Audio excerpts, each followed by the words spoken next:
This is the Diana De Rosa interview with Equus Television Worldwide correspondent Diana De Rosa. Join Diana as she traverses the globe, bringing you the latest information from equestrian newsmakers, newsbreakers, athletes, and luminaries from across the global equestrian spectrum. The Diana De Rosa interview starts now. I'm speaking with Birgit Rosenberg, who lives in Aachen, Germany, and she is the sports director of the FEI World Championships Aachen 2026, which will be taking place August 11th through the 23rd. This event will feature 6 equestrian disciplines: jumping, dressage, eventing, driving, vaulting, and para-dressage. Birgit and I are doing a series of interviews leading up to this major event, so make sure you listen to all the interviews. Today, Birgit will talk about the eventing cross-country course and the marathon for driving. Welcome, Birgit, and I'm just going to say one thing. Take it away.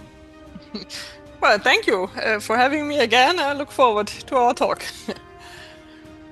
So you want to start with the cross-country then? Yes, for sure. Yeah, of course, as you said, cross-country is of course taking a lot of effort at the moment to get everything prepared. We've done some major changes to the track itself, because normally we run a short competition, and of course for the World Championship it will then be a long format competition, which means we need 5,700 meters of track. Normally we have 4,000.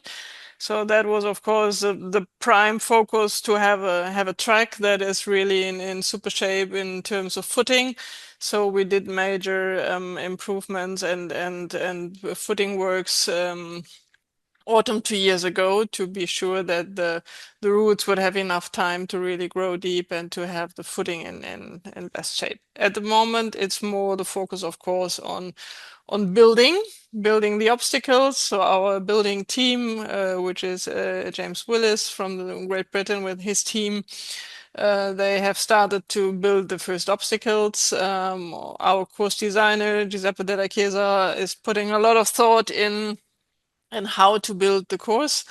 And of course, with the championship most likely having about 100 horses on the cross-country day, with the very strong nations, but also, of course, smaller nations with maybe less experience, it's important for us at looking also to safety issues, to have everybody safe in the finish. So this, I think, for the course design is a major challenge, to have a good selection for the sport, to have the top guys being having enough challenges, but also the little weaker nations having a safe ride on the cross-country course. And yeah, so a lot of things are going on. Decoration, of course, we want something very special in the look that deserves a World Championship character, of course. So here, different people involved to give it a nice look in terms of decoration and a good experience for all the spectators, which of course we expect a lot of people to come in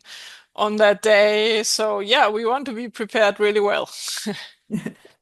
Will there be a German flavor to some of those jumps?